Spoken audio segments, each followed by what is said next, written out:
Okay. On the first day of Christmas, my true love gave to me a partridge in a pear tree. So, this is Advent. This is the first day of Christmas. And the last time I tried to do this, I can't remember whether it was when YouTube took my other channel down or something else happened. So, I'm not promising we'll get through all the days, but we're doing today. We're going to find an Ogham. And we're going to pull 3 cards representing past, present and future, or the situation, the cause and the way to solve it, or the outcome. So let's see what they have for us. What do you know, Spirit, please?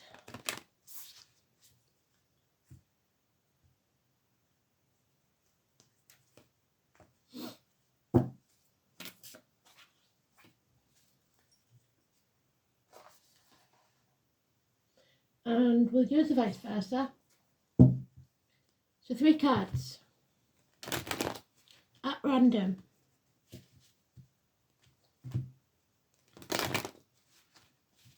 Whatever comes out into my hand. No script, Spirit, just do it.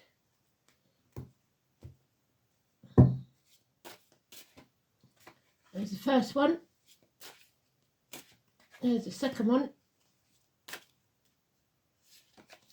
There's the third one. The bottom of the deck, you wouldn't believe it if it wasn't on camera. Today's card. Miracles can happen. So, patience, my friend. Your ships will come in. You've just got to be patient. 3 days. Clarity of mind. Truth will set you free. Sever ties with what no longer serves you. Perhaps for some of your lucky sex. 1 week. And the battle to the death. There is some explosion coming once the truth is out. Be patient.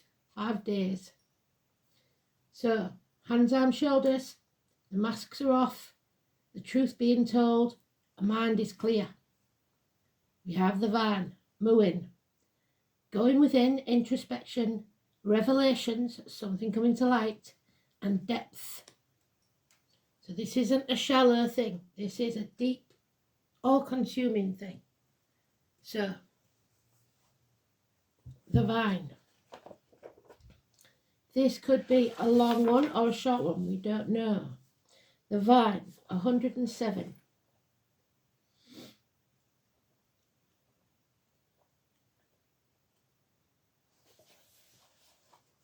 Like the foot. So, something to do with the feet. We said about standing on our own 2 feet. The moon, the 10th moon, which would be October's moon. 1 minute. I'm not going to pause you, but I'm going to go get me palmistry.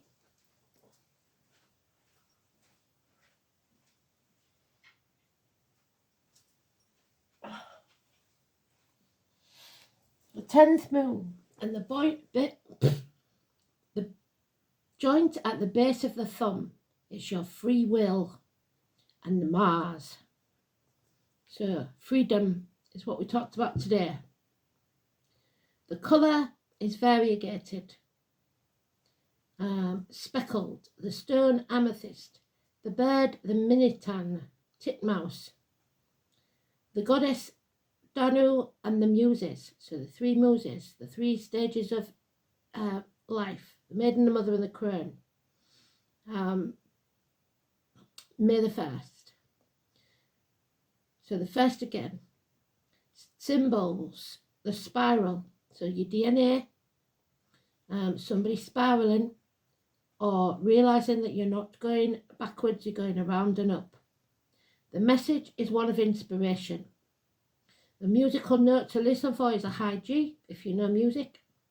The planet is Venus, which is growth, abundance, merging, happiness after pain. The word Ogham is love, esteem and trickery, but we are getting over the trickery. The flower essence is I'm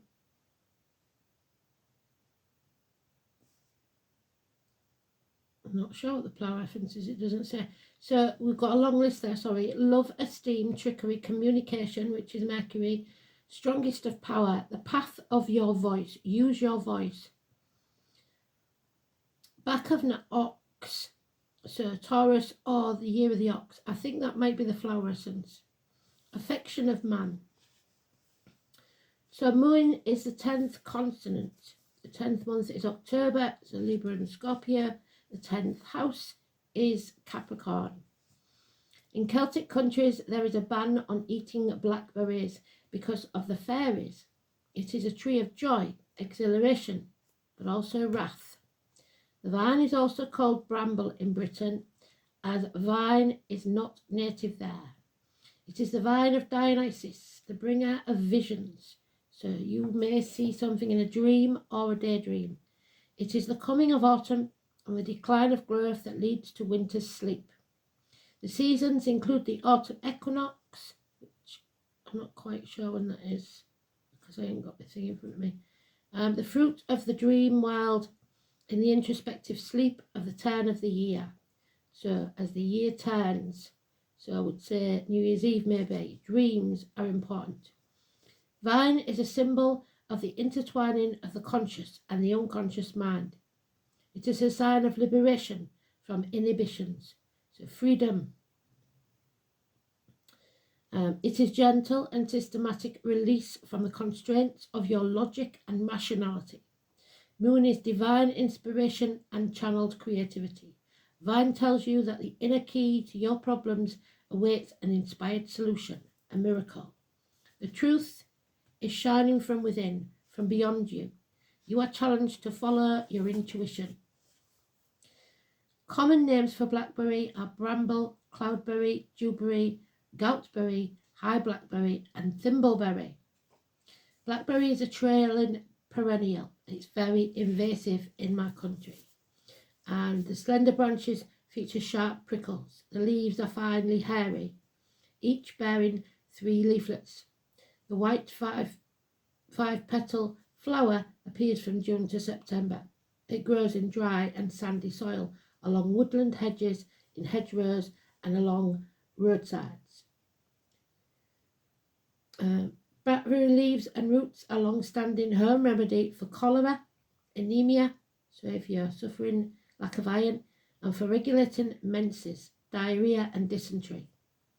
Prolonged use of the tea is also beneficial for enteritis, chronic appendicitis, and upset stomachs. It is said to have an expectorant property as well.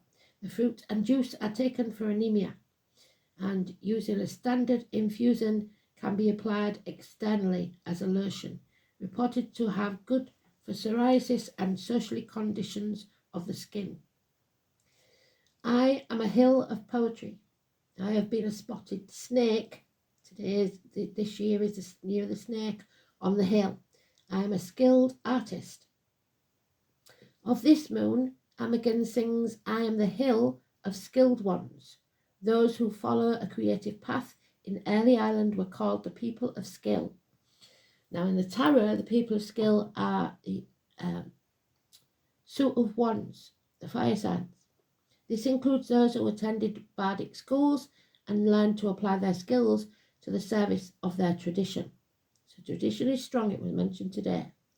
As a result of their tradition was enriched and grew through their sharing with each other. They compared ideas and techniques and learned by doing as those who preceded them. Their teachings and ways were carried forward today in groups such as ours. So the old ways must be spoken. We must teach each other how to survive the old way. The bards held regular assemblies where they recited their poetry, shared their art, held captive those who sat and listened, and also scrutinised by those considered more learned than they. This was done during the harvest season, since the energy that got into making public a finished work of art are quite similar to the process of reaping and storing of crops. So you reap what you sow.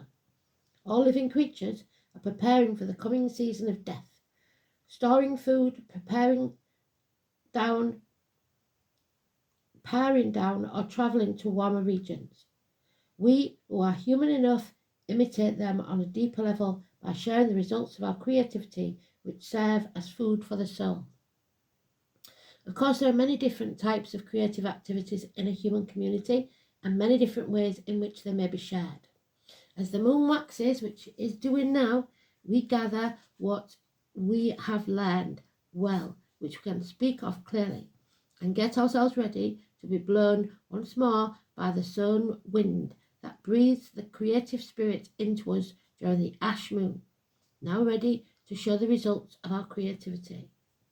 Ourselves to the full sharing of our innermost dreams and aspirations with others. So, the Aquarius card today, enjoying the spirit of community under the light of the full moon. So, getting out on a night, knowing the fullness of our many blessings. And finally, as the moon wanes, we hold to ourselves this inner richness gained from sharing.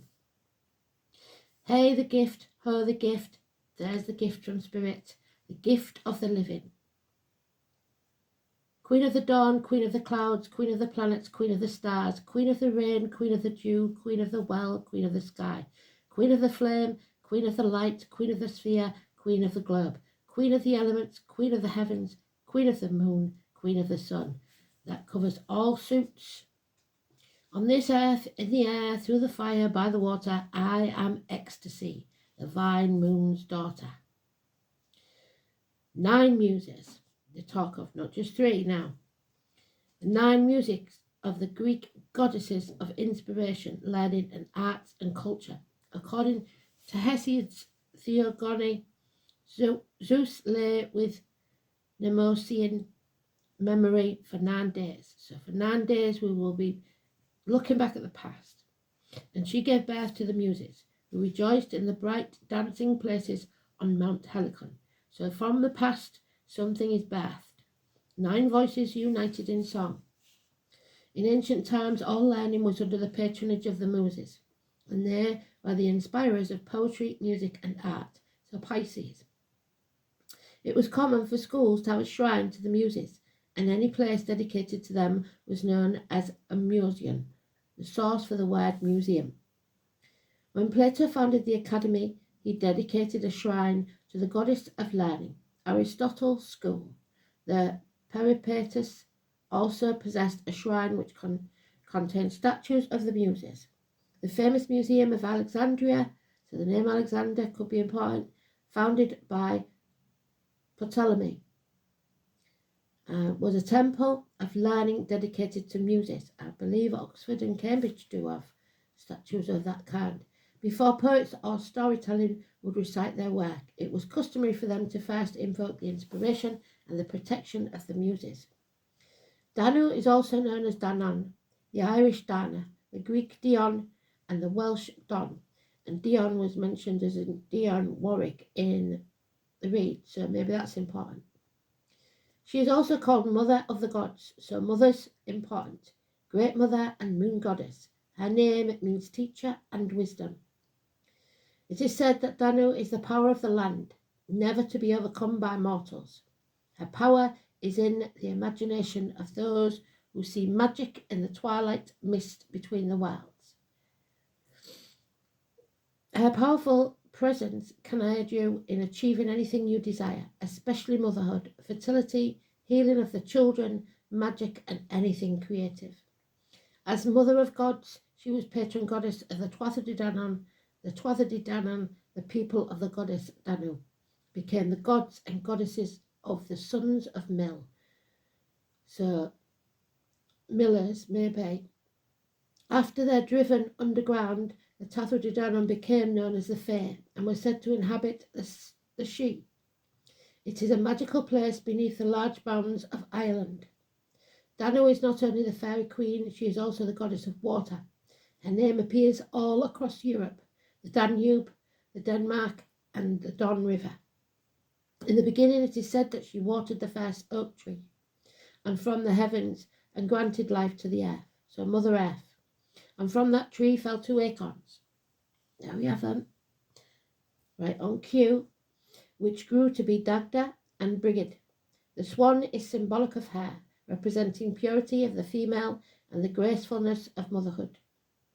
In County Kerry, so the name Kerry could be important, Ireland, there is the Paps of Anu, connecting Danu to the land in a very ancient way. Our ancestors worshipped the land in the form of a gentle mother. Mitten, titmouse, abract, variegated. Why is the titmouse in the next place not had? Amigan sang of this month. I am a hill of poetry, and this is the month of the poet, who is the least easily abashed of men. As the titmouse, it is least easily abashed of birds. Both band together in companies in this month and go on circuit in search of a liberal land. And as the titmouse climbs spirally up a tree, so the poet also spirals to immortality. The variegated is the colour of the titmouse and the master's poet dress. The boisterous, friendly titmouse is usually heard before it is seen, so someone loud may enter your life, sometimes called Tom Tit, so the name Tom could be important. The saucy little bundle of nervous energy bounces through the treetops, scolding, Peter, Peter, Peter. For me, that would be brothers. At any intruder in the territory, so alarm bells will ring. The word titmouse is derived from Old Icelandic titter, meaning something small, a mouse, a corruption of the Old English mace, meaning small bird. Two forms of the tufted titmouse appear in Texas, and the tufted titmouse and the black-crested titmouse. They both feed on assorted small insects, spiders, seeds, and small berries.